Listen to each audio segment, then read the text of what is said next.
Kunning qorong'u vaqtida, sun'iy yoritilmagan yo'llarda yoki yetarli ko'rinmaslik sharoitida yonmaydigan orqa gabarit chiroqlari bilan to'xtab turish yoki ta'mirlash joyiga borishga ruxsat etiladimi?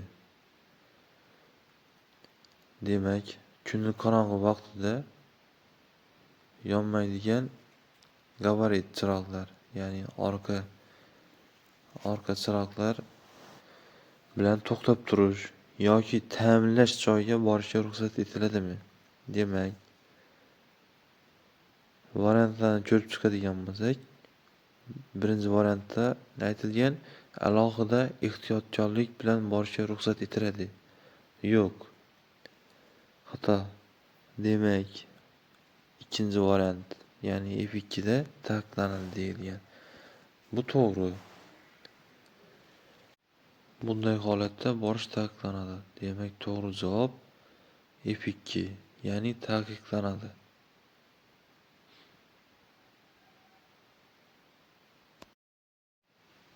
Sanab o'tilgan hollarning qaysi birida haydovchi o'zining transport vositasini ichki ishlar xodimi ixtiyoriga berishi shart?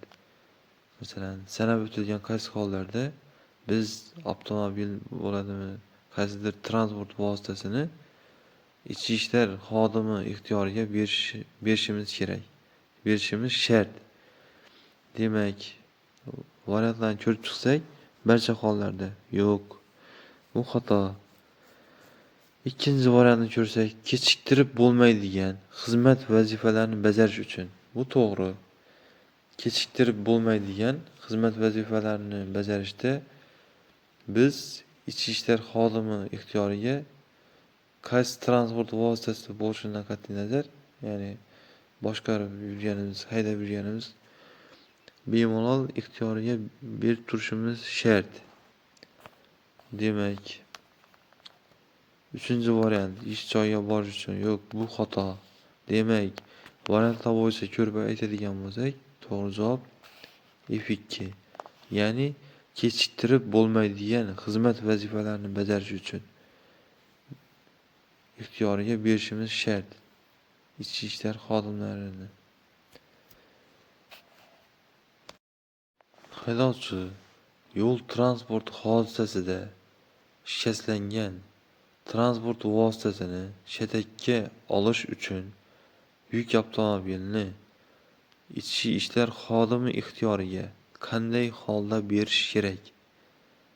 Qaytaraman. Haydovchi yo'l transport hodisasida shikastlangan transport vositasini, masalan, avariyaga uchragan transport vositasini shatakka olish uchun yuk avtomobilni ichki ishlar xodimi ixtiyoriga qanday holda berish kerak? Demak, variantlarni ko'rib chiqsak, faqat shu holdaki, agar shatakka olish yo'l-yo'lakay yo'nalishda amalga oshirilsa. Yo'q, bu xato. Ikkinchi variantni ko'rib aytadigan bo'lsak, har qanday holda fuqarolarga tegishli transport vositalaridan tashqari. Demak, bu to'g'ri. Ya'ni har qanday holda fuqarolarga tegishli transport vositalaridan tashqari.